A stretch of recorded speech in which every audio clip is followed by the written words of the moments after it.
Bismillahirrahmanirrahim. Assalamualaikum warahmatullahi wabarakatuh. Terima, Waalaikumsalam warahmatullahi wabarakatuh. terima kasih teman-teman kelompok 2 yang sudah hadir dan akan mempresentasikan tugas dari mata kuliah pengembangan prasarana wilayah dan kota mengenai infrastruktur transportasi dengan dosen pengampu Ibu Andini, RP, SOS, MSI, PhD. Dengan anggota kelompok ada Ibu Hasna Nursifa, ada Pak Fahmi Akadar, kemudian ada Pak Rizky Maulana, saya sendiri Asep Gunawan, terus kemudian ada Pak Khairul Arif Rahman, dan kemudian ada Pak Aziz Ibadullah. Next, eh, yang menjadi latar belakang dari infrastruktur transportasi ini, kami adalah eh, menjabarkan beberapa dari mulai latar belakang, tujuan, kemudian rumusan masalah dan manfaat eh, penulisan, di mana transportasi merupakan salah satu elemen vital dalam pembangunan wilayah dan kota, terutama di Indonesia. Infrastruktur transportasi yang baik menjadi fondasi utama dalam menunjang konektivitas antar wilayah dan juga akan mendorong pertumbuhan ekonomi serta pemerataan pembangunan. Memiliki tujuan di mana eh, rumusan masalahnya kami dibagi menjadi 4, ada peranan infrastruktur, kemudian bagaimana sistem transportasi darat dan laut, serta diklasifikasikan, eh, kemudian apa saja kebijakan pemerintah untuk mendukung perencanaan tersebut, dan apa tantangan serta arahan kebijakan transportasi masa depan di Indonesia.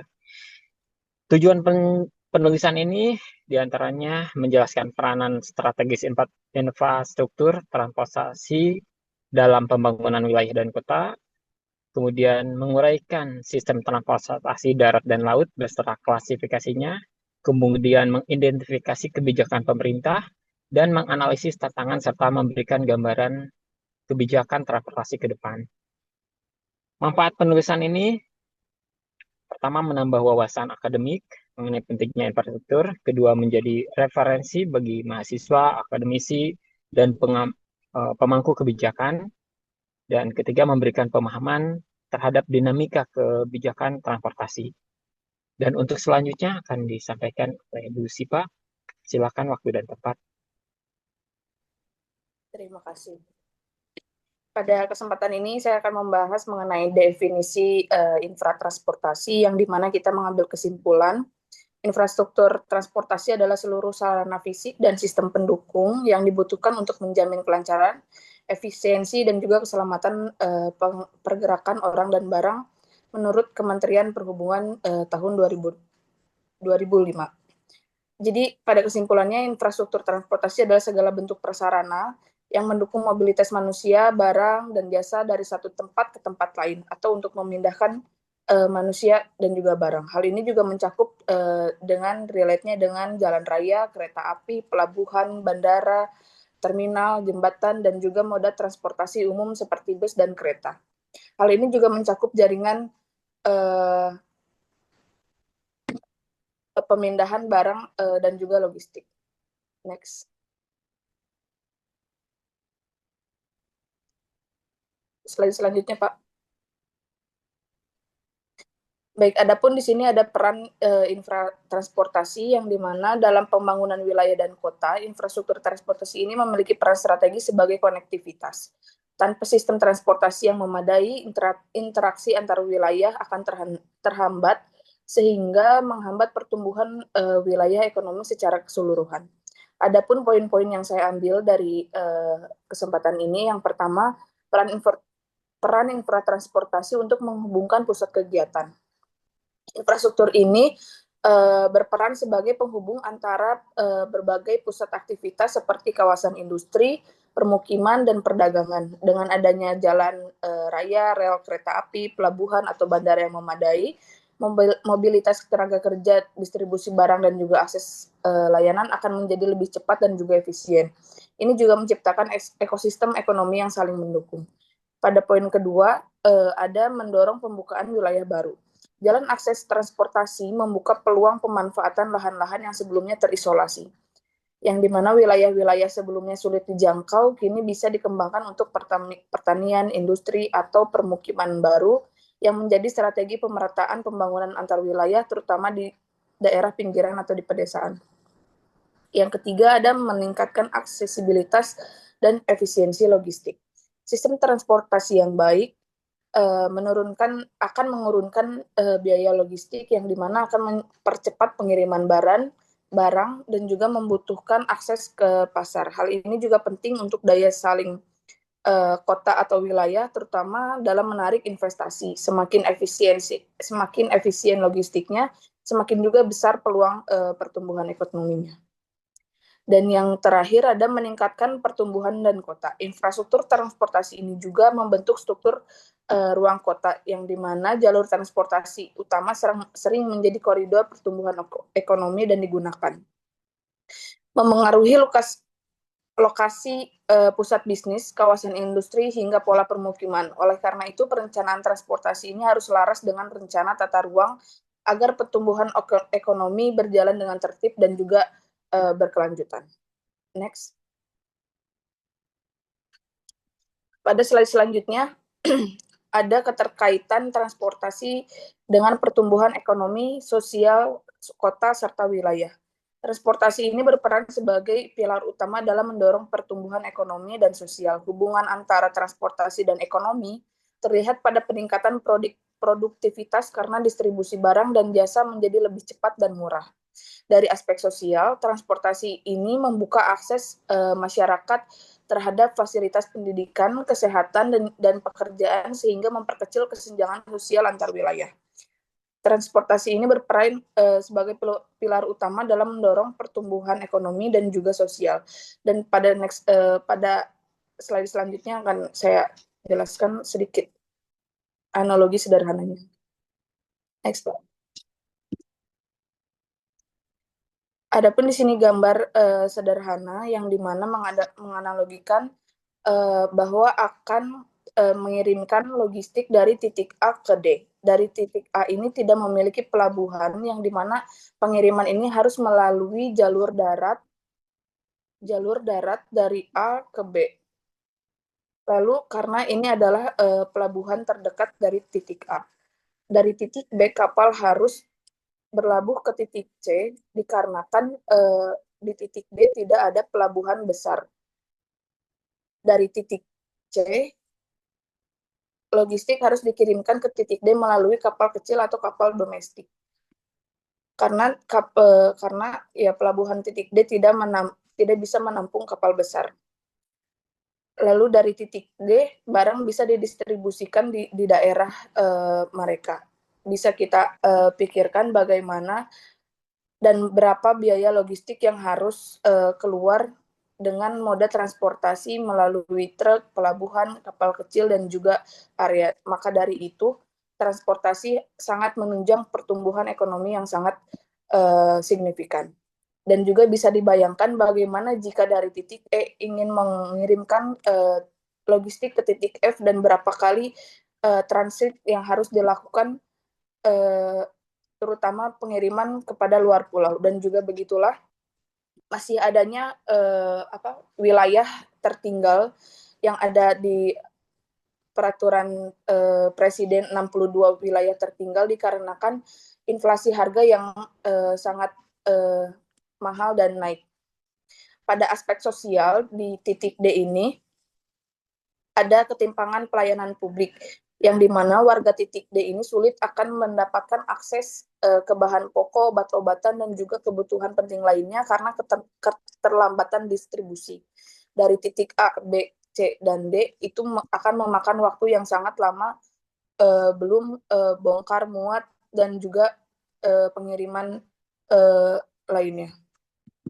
Yang kedua, di titik D ini kemungkinan akan ada keterisolasian masyarakat yang dimana tanpa pelabuhan yang layak dan juga warga titik D ini akan sulit melakukan mobilitas ke kota lain untuk sekolah, entah itu rumah sakit atau bekerja, yang akan menyebabkan juga kesenjangan sosial dengan daerah infrastruktur yang lebih baik.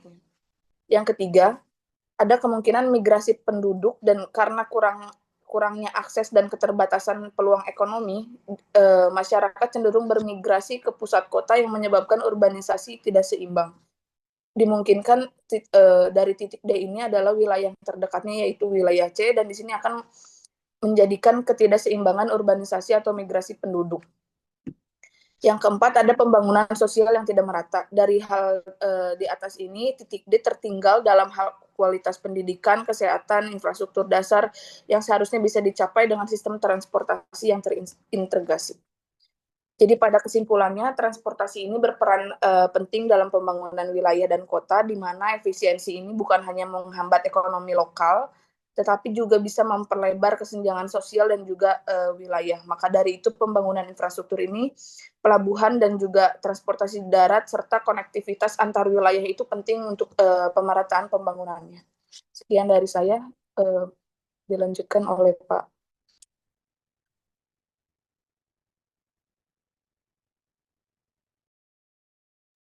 Ya, saya akan melanjutkan untuk yang selanjutnya, yaitu tentang sistem transportasi darat.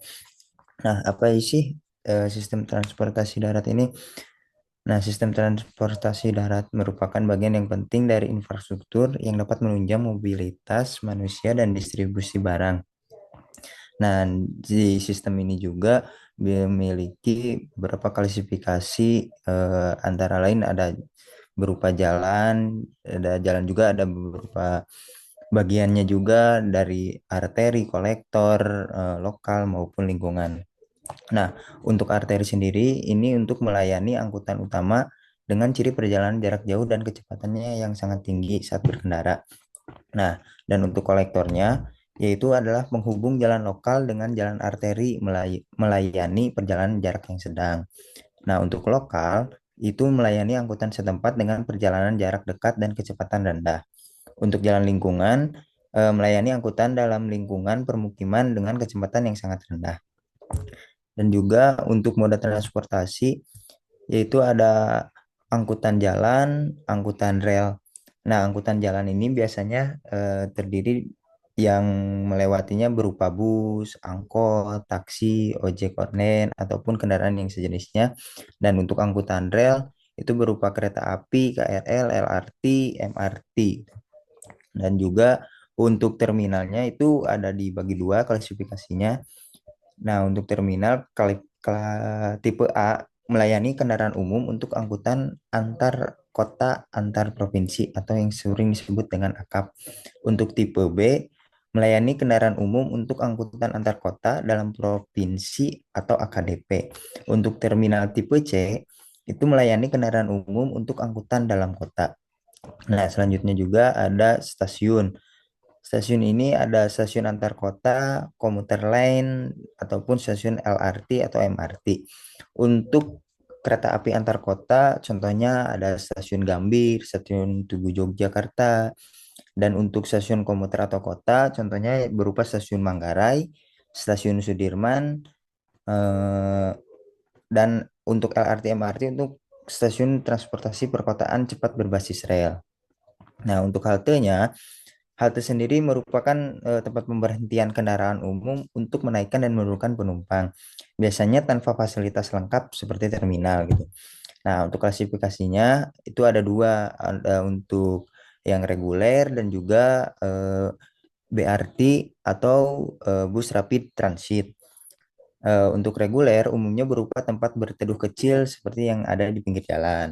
Nah, untuk rapid transit ini memiliki fasilitas khusus dan jalur tersendiri, misalnya halte Transjakarta. Dan apa sih fungsi-fungsi dari sistem transportasi darat? Yang pertama itu ada untuk jalan. Untuk jalannya sendiri fungsinya itu yang pertama menyediakan jalur pergerakan kendaraan dan orang.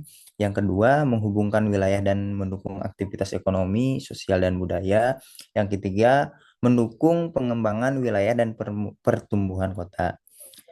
Untuk yang kedua, fungsi moda transportasi yang pertama untuk menyediakan transportasi massal yang efisien dan ekonomis. Yang kedua, mengurangi kemacetan dan emisi karbon. Yang ketiga, menjangkau masyarakat luas termasuk yang tidak memiliki kendaraan pribadi. Fungsi yang ketiga dari terminal ini ada tiga saya cantumkan. Yang pertama, titik kumpul dan distribusi penumpang dan kendaraan umum. Yang kedua, fasilitas pelayanan, tiket ruang tunggu dan berupa informasi. Yang ketiga, pengaturan dan pengendalian arus lalu lintas angkutan umum. Nah, untuk fungsi yang stasiunnya, yang pertama adalah sebagai simpul dalam jaringan transportasi rel. Yang kedua, fasilitas transfer antar moda transportasi. Yang ketiga, pusat pelayanan penumpang dan pengolahan operasional kereta api. Dan untuk fungsi HT-nya, yang pertama untuk memfasilitasi naik turun penumpang pada rute tertentu. Yang kedua, menjadi titik perhentian sementara bagi kendaraan umum. Yang ketiga, mendukung efisiensi operasional angkutan umum. Itu beberapa sistem transportasi yang saya bisa jelaskan berupa dari klasifikasi dan fungsinya gitu ya. Untuk selanjutnya saya persilahkan.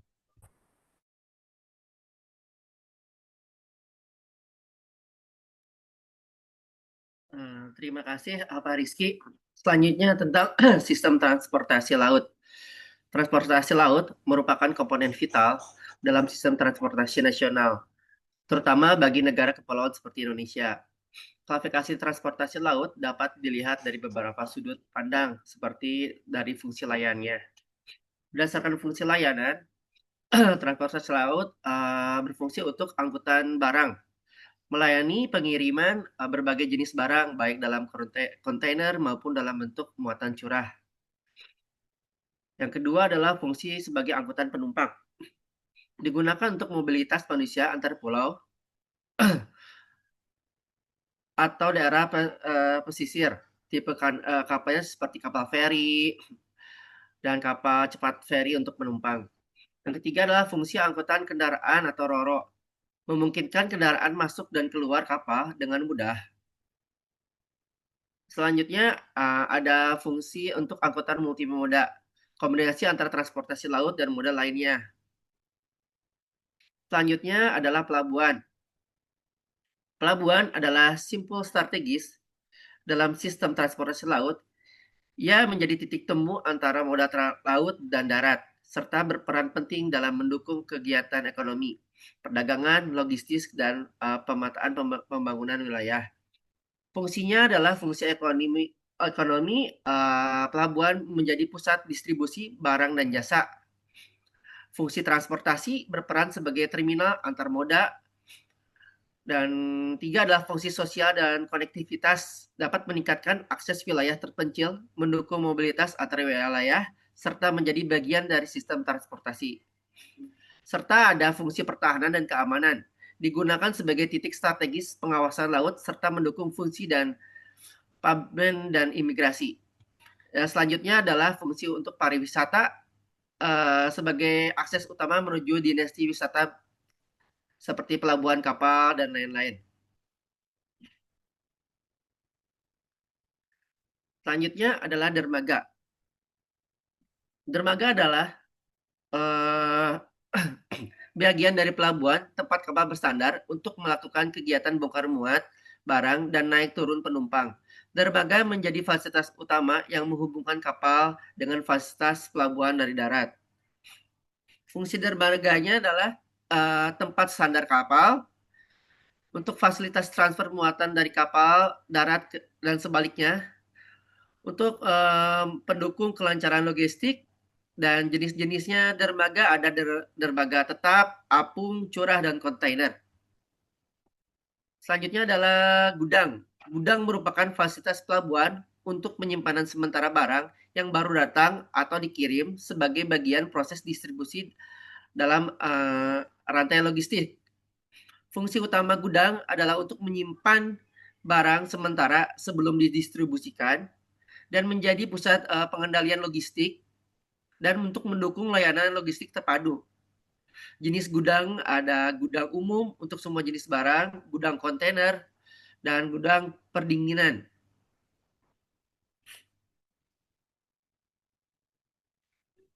Selanjutnya akan membahas tentang hari 10 connection dan rantai logistik maritim. Hinterland connection adalah wilayah daratan yang menjadi wilayah pelayanan, suatu pelabuhan, tempat asal dan tujuan barang yang masuk dan keluar melalui pelabuhan tersebut. Fungsinya adalah untuk menghubungkan pelabuhan dengan industri, pasar, dan konsumen, menjamin kelancaran distribusi dan efisien logistik nasional. Selanjutnya adalah rantai logistik maritim.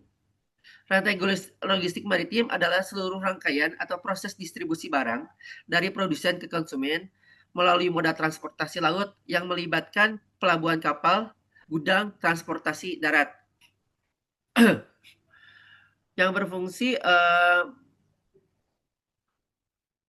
sebagai distribusi dari produsen ke konsumen via laut meliputi pengumpulan di produsen, pengangkatan darat ke pelabuhan, penanganan di pelabuhan, dan pengiriman laut dan bongkar muat di tujuan. Selanjutnya adalah tol laut.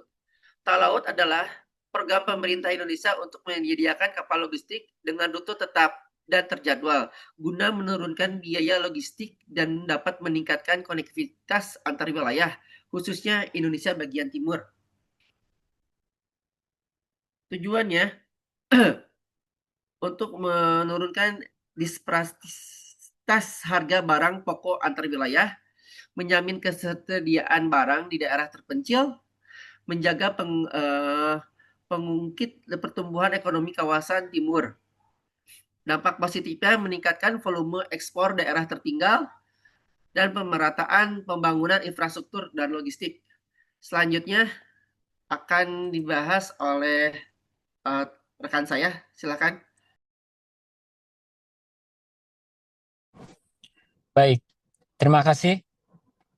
Selanjutnya mengenai kebijakan pemerintah terkait transportasi darat dan laut, di mana pemerintah Indonesia telah menetapkan berbagai regulasi dan kebijakan strategis yang menjadi dasar atau menjadi fondasi infrastruktur transportasi baik darat maupun laut.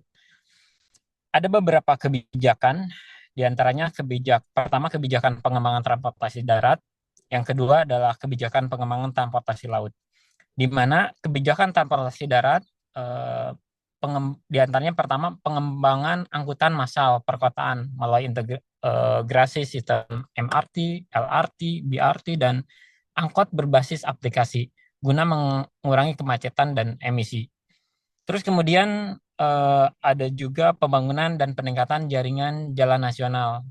Itu ada jalan tol, kemudian ada Trans Jawa, Trans Sumatera, serta jalan perbatasan yang menghubungkan dari suatu daerah ke daerah lainnya. Kemudian modernisasi sarana dan prasarana seperti terminal terpadu, ada halte cerdas, dan kemudian penerapan sistem e-ticketing. Ada juga program by the service atau BTS untuk mendukung layanan angkutan umum dengan skema subsidi operasi di berbagai kota. Kemudian kebijakan pengembangan transportasi laut, di mana program tol laut yang disampaikan Pak Fahmi itu bertujuan mengurangi disparitas harga dan menjamin distribusi barang secara merata ke berbagai wilayah, terutama wilayah Indonesia bagian timur dan wilayah-wilayah terpencil lainnya. Kemudian pengembangan pelabuhan utama dan pendukung seperti Pelabuhan Patimban yang sekarang dibangun, kemudian ada Pelabuhan Kuala Tanjung, Makassar Newport, dan Pelabuhan Sorong. Next. Pendekatan terpadu dan keberlanjutan. Pemerintah pada saat ini menekankan pentingnya pendekatan integratif dan berkelanjutan, di mana ada beberapa sistem transportasi nasional yang terdiri dari integritas antar moda, di antaranya darat, laut, dan udara, dalam satu sistem logistik terpadu untuk mendukung arus barang dan barang orang yang saling terhubung dalam suatu sistem. Yang kedua adalah pendekatan regional dan sektoral terpadu melalui RPJMD, RT/RW, dan rencana induk transportasi wilayah dan kota.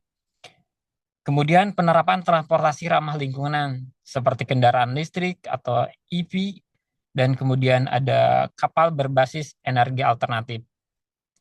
Selanjutnya kolaborasi lintas sektor, di mana pemerintah pusat bekerja sama dengan pemerintah daerah, kemudian swasta, dan masyarakat dalam pembiayaan serta pengelolaan transportasi. Baik, selanjutnya, next. Tantangan dan arah kebijakan. Tantangan dan arah kebijakan di mana ada beberapa tantangan yang menjadi kendala dalam pengembangan sistem transportasi ini. Pertama adalah ketimpangan pembangunan infrastruktur antar wilayah, terus kemudian tingginya biaya logistik nasional antara wilayah, terutama wilayah bagian timur, terus kemudian masih lemahnya konektivitas antar moda transportasi, terus kemudian terbatasnya anggaran pemerintah untuk proyek infrastruktur besar, dan juga keterbatasan sumber daya manusia di sektor transportasi dan logistik. Arah kebijakan di masa depan, pertama adanya peningkatan kerjasama pemerintah dan swasta untuk pendanaan proyek strategis nasional atau PSN. Yang kedua adanya transportasi digital sektor transportasi termasuk big data, IoT, dan AI dalam pengelolaan lalu lintas dan logistik. Yang ketiga pembangunan infrastruktur inklusif yang menjangkau wilayah terpencil. Next. Berikut mungkin akan disampaikan oleh Pak. Ya, terima kasih Pak Asep. Siap. Ya, mengenai studi kasus yang pertama, yaitu adalah analisis pembangunan jalan di daerah tertinggal. Yang kita ambil ini adalah di daerah Kabupaten Sumba, Nusa Tenggara Timur. Kabupaten Sumba Tengah, Nusa Tenggara Timur. Dari artikel yang kita didapat adalah latar belakang. Artikel ini membahas tantangan dan strategi pembangunan transportasi darat di wilayah perbatasan Indonesia, khususnya di Kalimantan Barat. Wilayah ini tergolong sebagai daerah tertinggal, terdepan, dan terluar atau 3T, yang memiliki hambatan geografis dan aksesibilitas rendah. Transportasi darat merupakan sektor kunci untuk membuka keterisolasian yang meningkatkan konektivitas antar wilayah.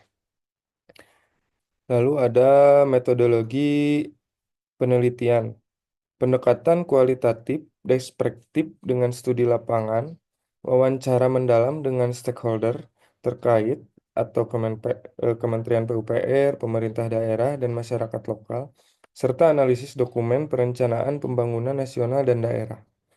Lalu yang ketiga adalah temuan utama dari jurnal ini. Di antaranya pembangunan jalan perbatasan seperti ruas Aruk Badau masih menghadapi kendala geografis berat, minimnya anggaran, serta koordinasi antar instansi. Lalu ada keberadaan infrastruktur jalan yang layak mendorong pertumbuhan ekonomi lokal dan mempermudah distribusi barang serta mobilitas penduduk. Lalu ada dibutuhkan pendekatan pembangunan berbasis kawasan dan partisipatif agar infrastruktur yang dibangun berkelanjutan. Lalu relevansi terhadap isu transportasi wilayah. Paper ini sangat relevan karena menyoroti bagaimana pembangunan transportasi darat bukan hanya soal teknis, tapi juga mencakup aspek sosial, ekonomi, dan tata kelola. Hal ini penting bagi daerah 3T yang seringkali luput dari pembangunan karena keterbatasan akses dan anggaran. Kritik dan evaluasi. Kelebihan dari paper ini adalah analisisnya yang komprehensif dan berbasis data lapangan yang aktual. Namun ada kelemahan Kelemahannya yaitu kekurangannya pembahasan mendalam mengenai dampak lingkungan, pembangunan jalan dan wilayah hutan tropis. Saran dari kami adalah perlu adanya integrasi perencanaan transportasi dengan aspek kelestarian lingkungan dan kearifan lokal masyarakat adat. Next, selanjutnya. Lanjut lagi, Pak. Selanjutnya, studi kasus kedua akan dibahas oleh Bapak Ajis. Silakan. Baik, terima kasih. Berikutnya itu adalah studi kasus 2 eh, yang berjudul tentang peran dan strategi transportasi laut terhadap konektivitas antar wilayah di Kabupaten Banggai Laut, Provinsi Sulawesi Tengah. Kabupaten Banggai Laut merupakan wilayah kepulauan dengan 72,83% luas laut dan terdiri dari 4 pulau utama, yaitu Banggai, Bangkurung, Labobo, dan Bokan. Konektivitas transportasi laut antar pulau sangat penting untuk mendukung aktivitas sosial, ekonomi, dan pembangunan wilayah. Namun, terbatasnya syarat terbatasnya sarana dan prasarana transportasi laut menghambat mobilitas dan pertumbuhan ekonomi. Next. Nah, untuk tantangannya tersendiri, yang pertama adalah konektivitas transportasi laut di Kabupaten Banggai Laut bervariasi dengan Pulau Bokan memiliki konektivitas strategi dan Pulau Labobo terendah. Yang kedua yaitu adalah strategi pengembangan meliputi peningkatan sarana prasarana, investasi wisata, dan kolaborasi antar pemangku kepentingan untuk meningkatkan konektivitas dan pertumbuhan ekonomi. Next, berikut ini adalah daftar pustaka dari jurnal yang kita kerjakan, referensi-referensinya. Next. Cukup sekian dari kelompok kami, kurang lebihnya mohon maaf. Wassalamualaikum warahmatullahi wabarakatuh. Waalaikumsalam Waalaikumsalam warahmatullahi warahmatullahi wabarakatuh. wabarakatuh.